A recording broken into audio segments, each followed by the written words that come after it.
Hey guys, my name is Lynch and I'm the head coach here at Progress B Performance Cycling Coaching, helping to make you the fittest, fastest and strongest cyclist you've ever been. Today I want to talk to you guys about what you should be eating and drinking when you're on the bike, whether it's a race, local sportif or just a training ride. In this video I'll be generally suggesting what you should be eating and drinking in order to maximize your performance and not reducing carbohydrate intake to increase muscular endurance adaptations. For the majority of time when cycling, carbohydrates should be the main fuel. Most people also fall within the range of requiring between 60 and 80 grams of carbohydrates per hour due to their weight and about 500 milliliters of water per hour. But I'll talk more about that in another video. It is important not to forget that you can consume carbs through drinking as well as eating. However, the most important job of drinking is to stay hydrated. You can lose a large amount of salt and water through sweat, so it's important to replace those salts and water to keep all your levels topped up and avoid dehydration. So here I'm going to give a list of examples of food and drink with their respective quantities that add up to somewhere between 60 and 80 grams of carbohydrates. Firstly, jelly babies. One jelly baby roughly equates to about 5 grams of carbohydrates, so you need to eat a minimum of 12 of these per hour.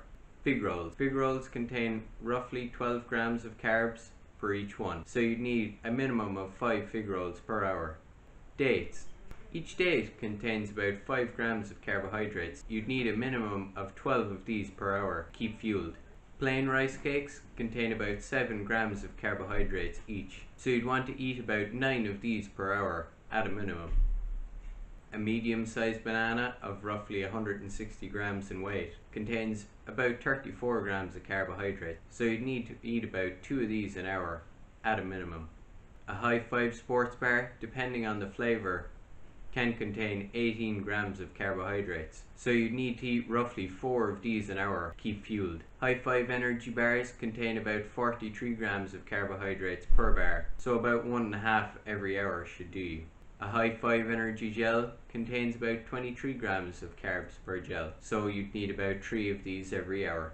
Finally, if you have an SAS drink, the SAS Go, which you put in your bottle or bottles, there's roughly 15 grams of carbohydrates per scoop, so if you were running on nothing else for the hour but the SAS Go, you'd have about 4 scoops. So to give a rough plan that you could follow for an hour of a training ride would be that you could have 3 scoops of SAS Go, which is roughly 45 grams of carbohydrates, and then you could have a banana, which is roughly 35 grams of carbohydrates. This would suffice for most people every hour. So that's going to be it for me today, guys. I hope you enjoyed this video and found it useful. If you did, please leave a like, comment, share and subscribe. And until next time, remember, ride as much or as little, as long or as short as you feel, but ride.